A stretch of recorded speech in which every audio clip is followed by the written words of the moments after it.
Que vous êtes en forme ou que vous soyez, bienvenue comme d'habitude à la maison dans mon petit bureau pour ce Point Média, épisode 185 sur YouTube. On ira également en Italie, le mano à mano entre l'AC Milan et le Napoli. Et vous saurez aujourd'hui si Wayne Rooney a pris oui ou non la défense de Solskjaer à Manchester United. Bon, on va commencer avec les infos fraîches de la Liga parce qu'on est en feu en Espagne sur le classement et contre la VAR. Le classement, regardez, c'est la Real Sociedad qui mène la danse. 3 équipes à 21. Le Real, Séville et le Betis. Et hier, l'Atlético aurait pu rejoindre cette bande. Ici, 19 points, mais l'Atlético est tombé sur la VAR. Un véritable chaos. 2 buts partout sur la pelouse de Levante avec un penalty accordé à Levante à la 90e minute pour cette main dans la surface de Lodi. Ainsi, on ne peut pas jouer au football.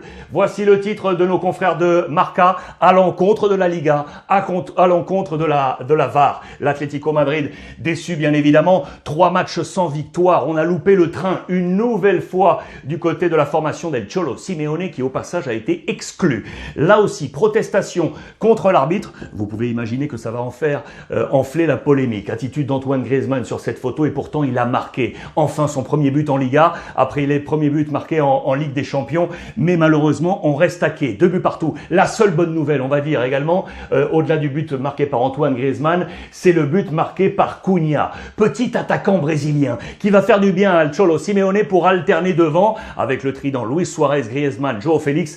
Voici un 4e homme ultra intéressant. En attendant, pas de joueurs dans le 11 type de l'Atlético Madrid avec nos confrères de Marca, pas de joueurs du Barça évidemment, un seul joueur du Real Madrid, c'est Militao. On notera la présence de Falcao, une nouvelle fois à la pointe de l'attaque. Karim Benzema, en attendant, est toujours Pichichi au classement des buteurs. 9 buts inscrits pour le Français, 3 buts d'avance sur Oyarzabal, Luis Suarez et Raúl de Tomás. Concernant le Real Madrid, d'ailleurs, 2-3 informations. Là aussi, contre la Ligue. Attention, ça chauffe. Côté Real, on commence à accumuler les mécontentements contre le temps additionnel, contre les pénaltys non signalés en faveur du Real, contre les horaires infligés au Real Madrid. Ça commence à chauffer. Les enseignements Madrid après le match face à Osasuna, il y en a 3. Le premier, il est négatif à l'encontre d'Eden Hazard. Il est sorti du banc à la 25e minute, présent sur cette occasion. Absolument rien importé par l'international belge, toujours autant en difficulté dans les plans de Carlo Ancelotti. Le plus, il est là, avec Militao, le défenseur brésilien, associé à Alaba. Cela fonctionne depuis le départ de Varane et de Sergio Ramos. Et autre plus, Modric est de retour. Ça y est, de retour aux entraînements. Il avait manqué le match face à Osasuna. C'est Camavinga qui avait joué titulaire. Voilà les points positifs côté Real Madrid. L'enseignement fort, vous l'aurez compris, la Real Sociedad mène la danse, les amis. Victoire pas simple pourtant sur la pelouse du Celta Vigo hier. Victoire 2-0 avec un entraîneur qui est très discret, qui est amené à être connu, c'est lui, Imanol Alguacil. Sa formation s'est imposée. Je vais sortir un homme, c'est un gardien, un jeune gardien australien que cet homme est allé chercher, c'est Ryan. La Real est devant, les amis, point Liga. On en vient au dossier Barça avec un homme à la une, bien évidemment. Monsieur Xavi, qui est à la une de toute la presse catalane aujourd'hui et bien plus encore. Regardez, Sport et Mundo Deportivo, la solution et le hockey qui a été trouvé avec le club d'Al Saad, son club qatari, et le club catalan du président Laporta. Tout d'abord, on va revenir sur les chiffres qui malheureusement ont condamné Ronald Koeman. Regardez dans les colonnes de Sport, arrivé la saison passée, on s'en souvient, avec un beau jour, début officiel, 3e journée pour une victoire 4-0 face à Villarreal. Tout semblait aller et puis ça s'est dégradé. Un total de 67 matchs, 58,2% de victoire, c'est pas beaucoup, 58,2% de victoire, 39 victoires contre 16 défaites avec quand même au passage le titre, la Coupe du Roi face à l'Athletic Bilbao, c'était le 17 avril passé, 17 avril 2021. Ronald Koeman condamné, sous sa tutelle, 17 joueurs auront débuté sous les couleurs du FC Barcelone, de Pjanic le 27 septembre 2020 jusqu'au Kun Agüero ici avec des Pedri, Trincao, Desminguez, Saconrad, Mateus, Ilech, Memphis, Eric Garcia, Nico, Demir, Gavi, Luc de Jong et Baldé pour in fine ce visage. Vous le voyez, ça c'est dans le bus à l'aéroport de Madrid pour rejoindre Barcelone. C'est là qu'officiellement on lui a dit que c'était terminé. Ça va pas être simple, hein. Économiquement pour le FC Barcelone, on recherche et on va tenter de trouver les meilleures solutions parce que donc l'élu, c'est lui, Xavi. En attendant, l'intérimaire va être assuré par Sergi Barjuan, l'ancien défenseur latéral du FC Barcelone qui pour l'instant s'occupe de l'équipe filiale. C'est lui qui prend pour l'instant l'intérim. Pourquoi je vous dis que c'est pas simple? Parce que économiquement, vous le savez, le président Laporta est en difficulté. Il faut savoir qu'on a pété le plafond de la masse salariale, ce qui signifie que au début de la saison, la Liga espagnole a accordé 4 millions d'euros pour tout changement éventuel de staff côté FC Barcelone. Enveloppe offerte qui est minime, 4 millions d'euros pour l'entraîneur et tout son staff. Je vous laisse imaginer. 3 mois ont passé. Du coup, au prorata, on a baissé cette enveloppe. On est autour de 3 millions d'euros aujourd'hui autorisés par la Liga.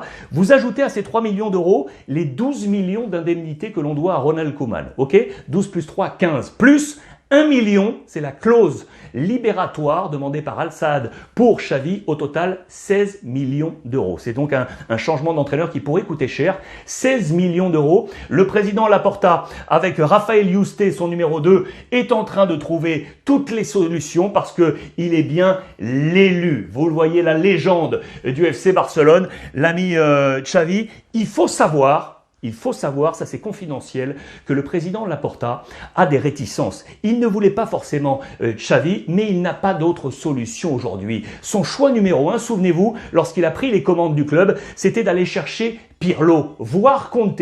Pirlo en numéro 1, voire Conte. Il avait des réticences, mais trop nombreux sont ceux qui veulent voir revenir Xavi. Alors attention à l'instabilité qu'il pourrait régner lorsque Xavi va arriver du côté du FC Barcelone. Ce qui est sûr, c'est que c'est son heure. C'est clairement son heure. On a en tête, lorsque Laporta avait fait venir Pep Guardiola, issu du Serail en 2008, on y voit comme un écho aujourd'hui avec l'arrivée de Xavi.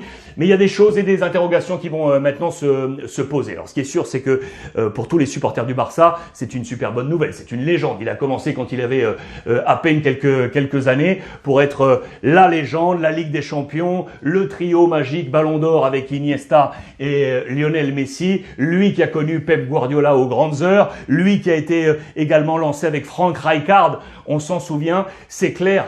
Ces chiffres à lui sont tous dans le positif, ce qui fait qu'aujourd'hui, on va en parler comme d'une légende. Mais les points de réticence sont assez nombreux. Le principal, sachez pourquoi le président Laporta a longtemps hésité avant de l'appeler. Tout simplement parce que lorsque le président Laporta s'est présenté aux élections au Barça, en face de lui, il y avait un autre candidat, Victor Font. Eh bien, dans les rangs de Victor Font, il y avait Xavi, les amis. Xavi avait choisi Victor Font.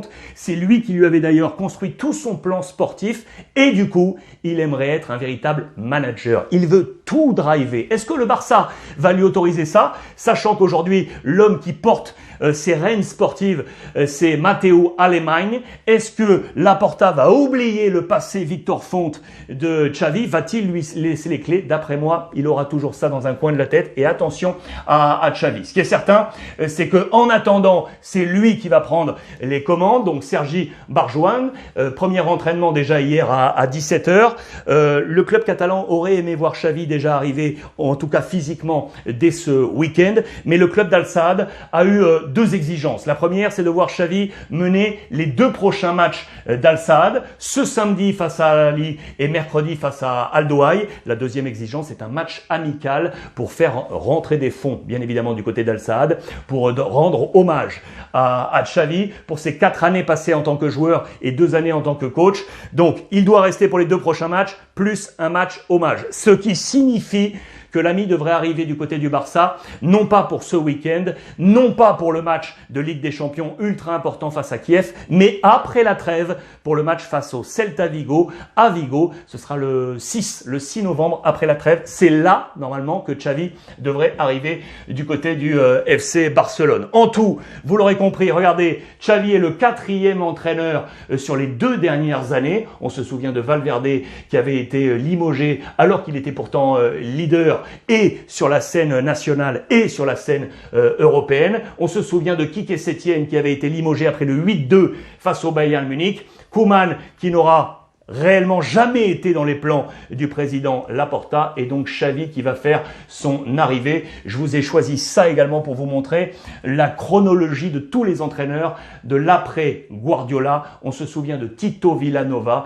et de Tata Martino, c'était sous l'ère Sandro Rosell comme président, puis Luis Enrique, Ernesto Valverde, Quique Setién et le début de Ronald Koeman sous la présidence de Bartomeu et puis Laporta 1, 2, 3, 4, 5, 6 et donc 7 avec l'arrivée de Xavi depuis Pep Guardiola. Le Barça est en reconstruction, vous l'aurez compris. Je vous donne ça comme information en plus parce que je vous ai dit que le président Laporta aurait aimé voir Pirlo venir. C'était trop risqué pour lui parce que ça colle pas avec l'ADN du Barça. C'était une prise de risque très très forte. Pirlo du coup le sait et regardez, il serait sur les tablettes en Italie du Genoa. Pirlo pourrait rebondir au Genoa. Ballardini est en difficulté. Il y a plusieurs noms qui sont entendus du côté du Genoa. Vous voyez qu'il est en position de relégable. On parle également de Gattuso. On parle de Donadoni. Pirlo pourrait rebondir au Genoa. Regardez, on en vient ainsi à l'Italie, la guerre pour le Scudetto, les amis, avec le Napoli qui est en tête,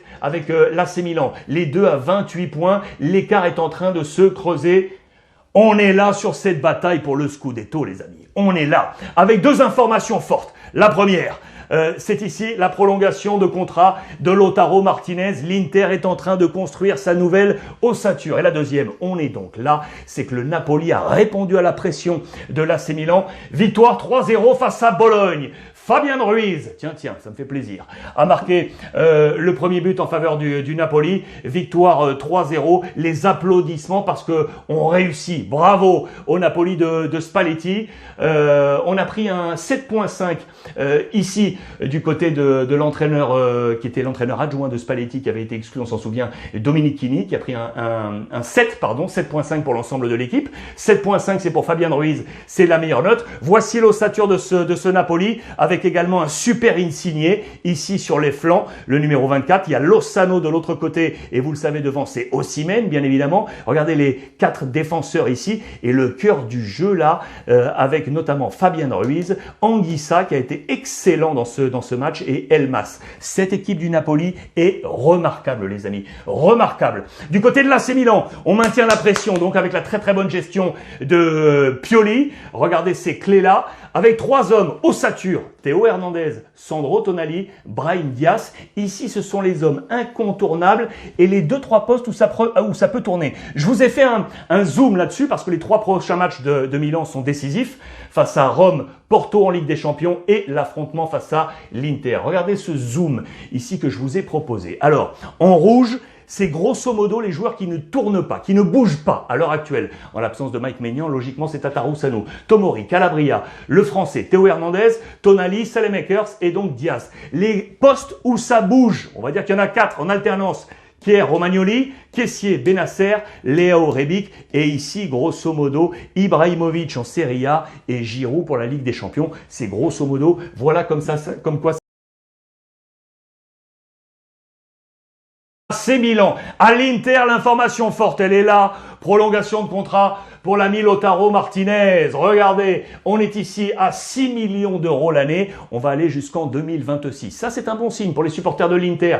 Après la prolongation de contrat de Barella, on est jusqu'en 2026 à 4,5 millions à l'année. Le prochain devrait être Brozovic. Actuellement, il est à 4 millions d'euros. Un contrat qui court jusqu'en 2022. Proposition jusqu'en 2025. On va augmenter d'un demi-million. On va passer à 4,5 millions du côté de l'Inter. L'autre bonne nouvelle pour le coach Inzaghi, c'est l'ami Alexis Sanchez. On le pensait perdu sur la voie de sortie. Eh bien, il a fait un très bon dernier match et du coup, il apparaît maintenant comme une nouvelle solution pour Simone Inzaghi. Attention, il aimerait bien avoir ses solutions, le père Allegri, parce que lui, c'est un véritable casse-tête qu'il est en train de vivre. La Juve est à distance, on n'y arrive plus. Il y a peut-être une solution là au marché hivernal, puisque Vlahovic, l'attaquant de la Fiorentina, est visé. Le joueur veut 6 millions d'euros. Le club en veut 60. C'est trop selon la Juve. On va essayer de baisser ça, mais attention parce qu'il y a des concurrents et notamment Manchester City qui serait intéressé. Je vous ai fait un zoom là sur ces chiffres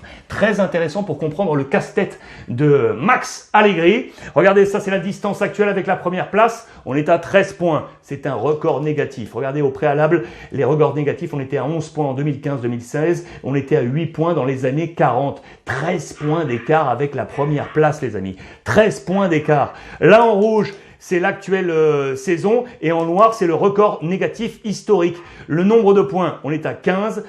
C'est difficile parce que regardez, on était à 12 points seulement en 2015-2016. C'est pas beaucoup plus en faveur de la Juve. Les buts en faveur. 14 ici, cette année. 2008, 2009 et 2015-2016, le record négatif était à 11. Les buts encaissés, 13 cette saison. 13, on égale le record négatif de 1988-1989. Et puis la position au classement, on est 7e aujourd'hui du classement. La pire, c'était 14e au stade, à ce même stade de la compétition. C'était dans les années 40, vous le voyez. On est dans des chiffres très très mauvais en faveur de la Juventus de Turin. Alors la déclaration de Wayne Rooney, les amis, qu'a-t-il déclaré par rapport à la situation de Manchester United? Réponse ici, a-t-il pris la défense de Solskjaer? Réponse, oui. Il a pointé du doigt les joueurs, les amis. Wayne Rooney pense très sincèrement que bon nombre de joueurs n'en font pas assez, à la fois en dehors sur l'énergie, mais également sur la pelouse, sur l'implication, le travail défensif et autres. C'est clair, c'est à la une de toute la presse anglaise. Wayne Rooney prend la défense d'Ole Gunnar Solskjaer. Voilà le mot fort du côté de l'Angleterre. Pour finir ce point média, je vais finir avec le tweet du jour et ça parle de l'Angleterre. Regardez. Le double Ron qui arrive, Ron de Cristiano Ronaldo, un double parce qu'il a